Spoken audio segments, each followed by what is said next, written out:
Mesdames et messieurs, bonjour ou bonsoir, à tout dépend de l'heure à laquelle vous écoutez cette vidéo chez vous. Je m'appelle Michel Biemton, journaliste web camerounais, et bienvenue à cette causerie citoyenne sur l'actualité camerounaise et africaine. Bienvenue à la chronique de MBT. Bonne année 2025 à vous, chers téléspectateurs, chers followers. Bienvenue à ce tout premier numéro de la chronique de MBT de cette année 2025 qui commence. Alors, mesdames et messieurs, il sera question au cours de cette édition de la chronique de MBT de décrypter le message à la nation, le message de fin d'année du président camerounais, le dictateur Paul Barthélémy Biya Bienvenue, qui a donc prononcé son discours de fin d'année habituel. Bon, vous savez, depuis quelques années, je n'aime pas trop m'apaisantir sur les discours des Biya parce que cela fait 42 ans qu'il est au pouvoir et il y a comme un air du déjà vu, du déjà entendu, et à un moment donné, c'est-à-dire que vous êtes habité par un sentiment de lassitude.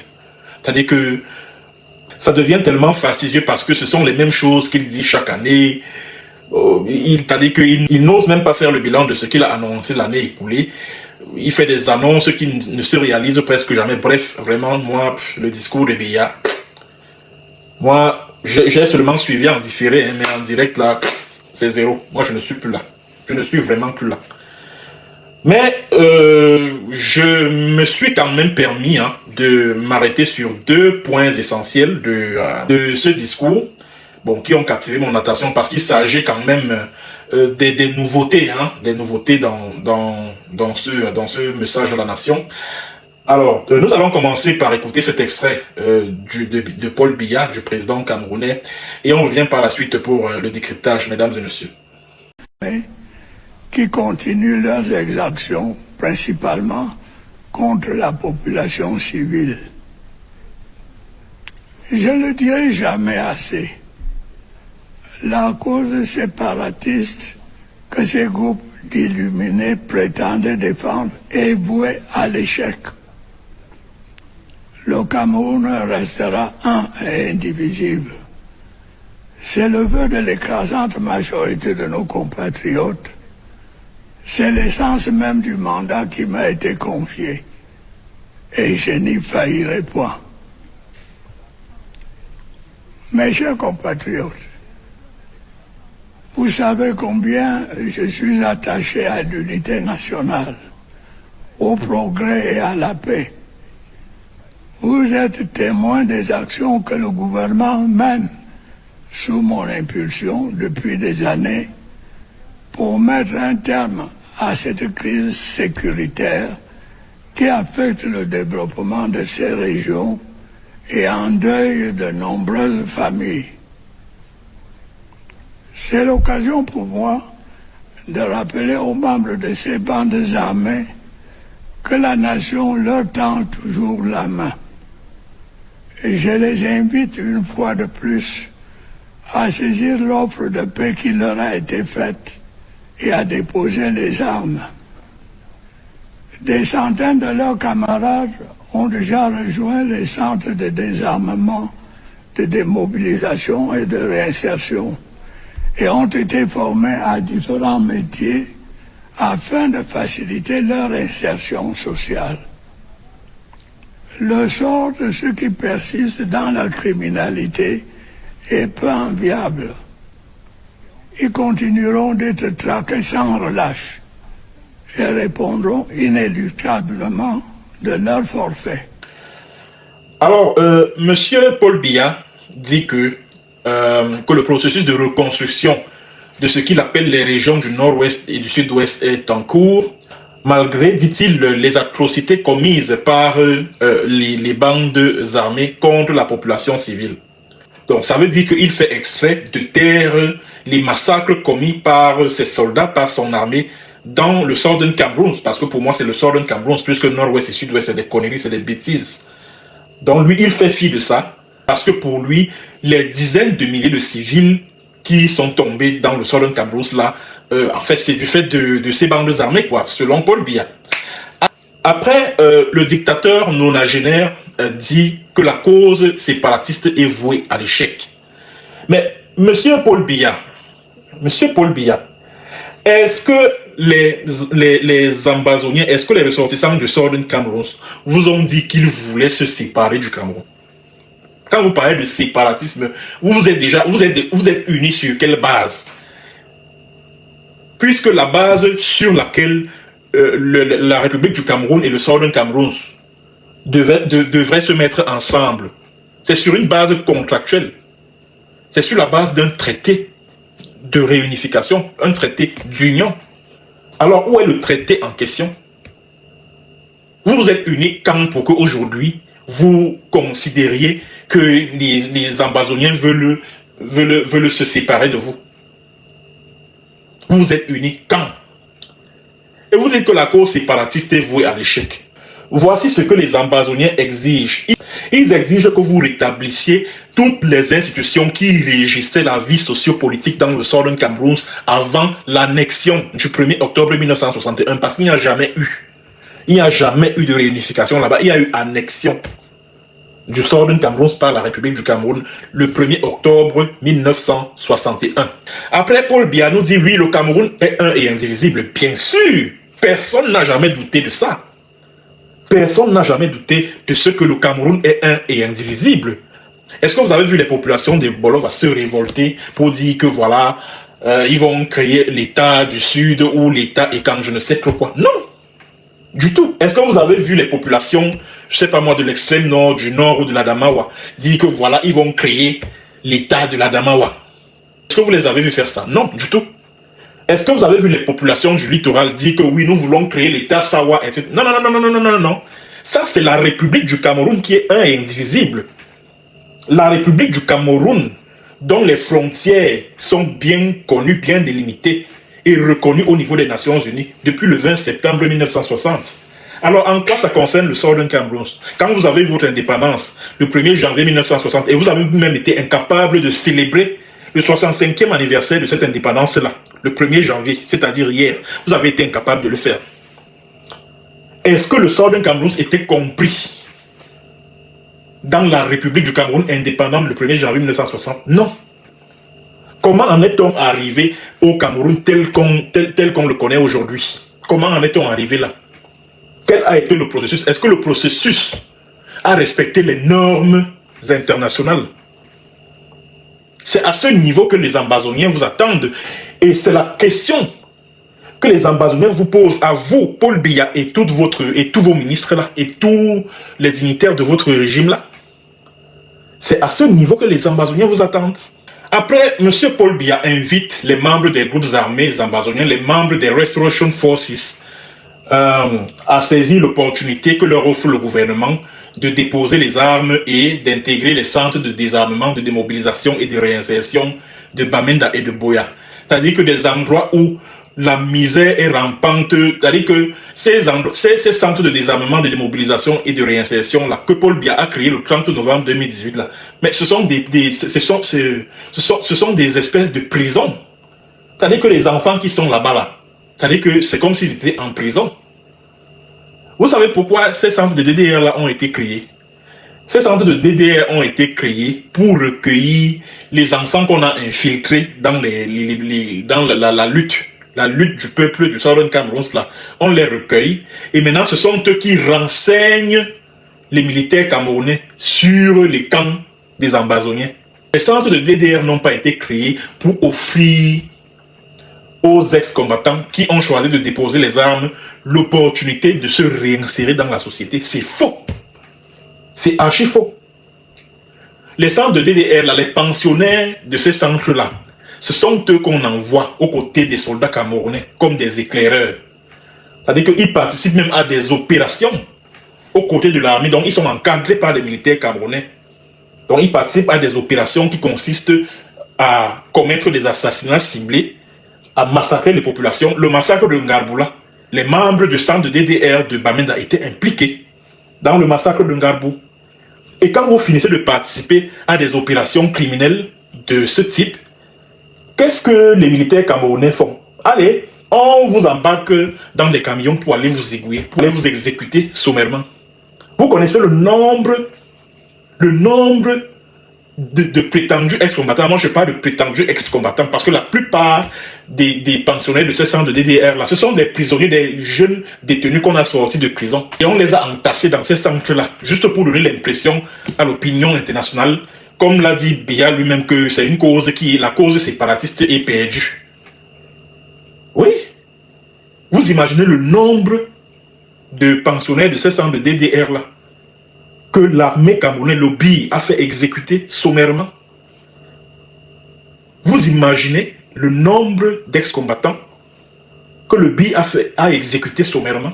Et ce sont les mêmes centres de DDR que Biya recommande aux Amba Restoration Forces. Il leur demande de déposer les armes et de rejoindre les centres de désarmement, de démobilisation et de réinsertion. Mais monsieur Paul Biya, les ambazoniens, que faites-vous des revendications des ambazoniens?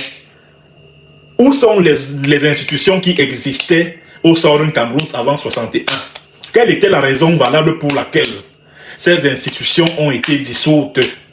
C'est la question que les ambazoniens vous posent. Commencez d'abord par répondre à cette question, avant de leur vanter les mérites du Cameroun un et indivisible. Quel Cameroun un et indivisible? La République du Cameroun est saine et sauve. On n'a jamais, il n'y a pas de doute là-dessus. Mais en quoi ça concerne le Southern Cameroun? En quoi ça les concerne? En quoi ça concerne? Ça ne les concerne en rien du tout. Puisque depuis des décennies, ils n'ont jamais décidé de rien. C'est là toujours la majorité francophone qui décide du sort de la minorité anglophone. Donc vous imposez vos lois aux gens. Vous imposez votre volonté, vous imposez votre diktat aux gens. Et vous venez par la suite leur dire que oui, le Cameroun est un et indivisible, oui, déposer les armes, oui, machin, intégrer les centres de désarmement, de démobilisation et de réinsertion, oui, la cause séparatiste est perdue. Mais ça, c'est de la folie pure et simple. Depuis plus de 60 ans, c'est la majorité francophone qui décide de l'avenir, du sort de la minorité anglophone. C'est normal ça?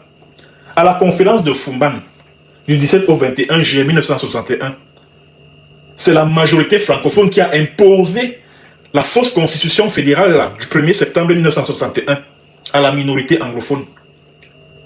Le 20 mai 1972, c'est la majorité francophone qui a voté pour le oui, pour un État, pour l'instauration d'un État unitaire, à l'issue du référendum du 20 mai 1972. Lors du grand dialogue national qui a eu lieu à Yaoundé en octobre 2019, c'est la majorité francophone qui a décidé que non, la seule et unique solution pour les anglophones, c'est un statut spécial. Donc, c'est-à-dire qu'eux, ils n'ont jamais décidé de rien. C'est-à-dire que tout ce qui concerne leur avenir, tout ce qui concerne le sort de leurs frères et sœurs, le sort de leur population, là, allez, c'est la majorité francophone qui décide de tout. Et quand ils exigent des comptes, vous leur vantez les mérites du Cameroun un et indivisible. Quel Cameroun un et indivisible? Quel Cameroun un et indivisible? De quel Cameroun parle-t-on? De quel Cameroun parle-t-on? Ça, c'était pour le conflit en cours dans ce que vous appelez les régions du nord-ouest et du sud-ouest, et que moi je considère comme étant le Southern Cameroun. Alors, Paul Biya s'est également prononcé, du moins, l'Assemblée annonçait les couleurs de la présidentielle de 2025. Je vous invite à écouter cet autre extrait du discours du président Biya et on revient par la suite pour le décryptage. Mes chers compatriotes, l'année 2025 ouvre la voie à une nouvelle saison d'échéances politiques. Le calendrier électoral prévoit l'organisation de l'élection présidentielle et des élections régionales. Comme par le passé, ce sera un grand moment de la vie nationale.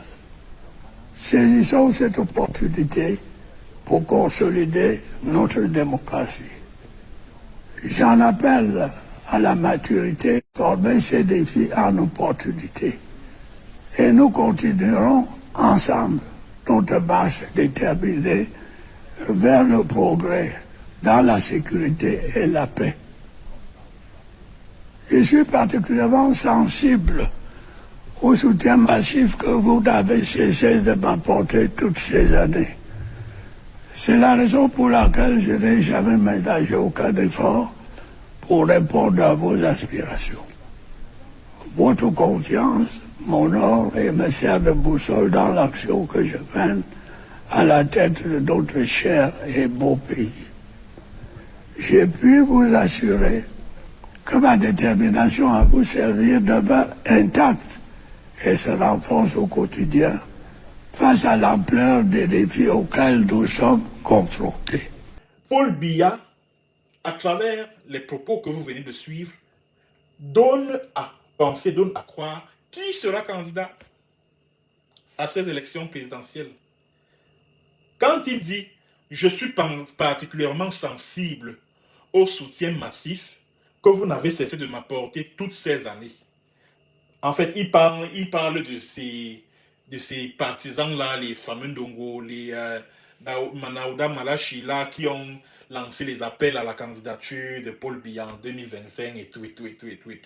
Donc, il leur a donc répondu qu'il est particulièrement sensible à leur soutien, au soutien massif qu'ils n'ont cessé de lui apporter. Voilà. Et il finit le discours en disant que je puis vous assurer que ma détermination à vous servir demeure intacte. C'est-à-dire que voilà un monsieur de 92 ans. Bientôt là, puisque le 13 février, il aura 92 ans. Voilà un monsieur de 92 ans qui dit que sa détermination à servir son peuple est intacte. Donc vous devez comprendre que Paul Biya est en mode j'y suis, j'y reste. Il sera candidat en octobre 2025 et il va gagner ces élections-là. C'est-à-dire que ne vous faites pas d'illusions, que les opposants camerounais là arrêtent de vous vendre du vent. Biya est candidat, il va gagner ces élections-là. Parce que je vous ai dit ici maintes fois, aucun changement ne viendra des urnes sous ce régime de Paul Biya. Je dis bien, aucun changement ne viendra des urnes. Il n'y a qu'une insurrection populaire pour chasser ce régime. Je ne cesserai jamais de vous le dire. Je ne cesserai jamais de vous le dire. Et moi, je ne comprends pas tous ces griots du régime des Biya, les fameux Ndongo, un éminent professeur de langue française. C'est-à-dire que je ne comprends pas. Quand Fameux Ndongo va jouer au pitre là, où c'est à Ebolova, où c'est à San Milima, où c'est où là, il dit que oui, le président m'a chargé de venir vous dire ceci, ouais, il sera candidat à l'élection présidentielle de 2025. C'est-à-dire que comment des intellectuels peuvent imaginer un seul instant que le Cameroun puisse être dirigé par un homme de 99 ans. Ça s'est vu ouf dans ce monde. Ça s'est vu ouf. C'est-à-dire que pour ces gens-là, le fait pour Paul Biya de se représenter à l'élection présidentielle qui aura lieu cette année-là, voudrait dire qu'il peut encore diriger le Cameroun même à 99 ans. Puisque au bout du septennat qui commence cette année-là, de 2025 jusqu'en 2032, en 2032, il aura 99 ans. Donc les femmes Ndongo, les Manaouda Malaki, tous ces petits bandits du régime des Biya là, ils veulent nous faire croire à nous là, nous les jeunes Camerounais, qu'à 99 ans, Biya sera encore capable de diriger le Cameroun. C'est-à-dire voilà des gens qui exposent le Cameroun à des incertitudes politiques. Les femmes Ndongo comme ça là. Bref, tous ceux qui encouragent, tous ceux qui soutiennent la candidature de Paul Biya en 2025, c'est des gens qui veulent que le pays prenne feu. Parce que ce dont je suis sûr, c'est que Biya ne pourra pas terminer ce mandat. Le mandat qui commence en octobre 2025. Là. Il ne pourra pas... Bon, je ne peux pas dire s'il gagne, parce qu'il va gagner ces élections-là. C'est-à-dire que la machine de fraude, c'est-à-dire que tous ces lieutenants-là, ces partisans, vont mettre la machine de fraude en marche pour qu'il remporte ces élections-là haut la main. Et s'il gagne ces élections, quand il va gagner ces élections-là, il ne pourra pas terminer ce mandat. Ça, c'est clair, c'est automatique. Et ça saute à l'œil. Il ne pourra pas terminer ce mandat. Et c'est comme ça que le pays va plonger dans des tensions politiques, les batailles, les luttes de clans et tout. Et le pays va s'embraser. Juste parce que tel clan n'acceptera pas que c'est tel qui succède, tel autre clan n'acceptera pas, tel autre clan viendra pour dire que oui, on vous a confié le pouvoir en 82, vraiment, il est temps que le pouvoir reparte d'où il est venu. C'est-à-dire que c'est incroyable. C'est incroyable. Bon, mesdames et messieurs, c'est tout ce que j'ai voulu partager avec vous comme analyse du discours du président Biya, le discours du 31 décembre 2024. Bon, je ne vais pas revenir sur l'économie et tout, c'est les mêmes choses qu'on écoute depuis, qu'on suit. C'est-à-dire que c'est les mêmes choses qui nous servent. Le recrutement de où c'est combien de contractuels là, dans le secteur de la santé, tout ça c'est la campagne pour la présidentielle de 2025. On a compris ça. On a compris ça. Donc, vraiment, point n'est besoin de revenir sur le volet économique de ce discours. C'est les mêmes choses qu'il répète depuis qu'il est là, depuis 42 ans. Donc, mieux vaut ne pas nous attarder là-dessus. Ça c'est inutile, c'est une perte de temps, vraiment. Alors, merci d'avoir suivi et à très bientôt pour une autre séance et sur un autre thème. Allez, portez-vous bien. Au revoir.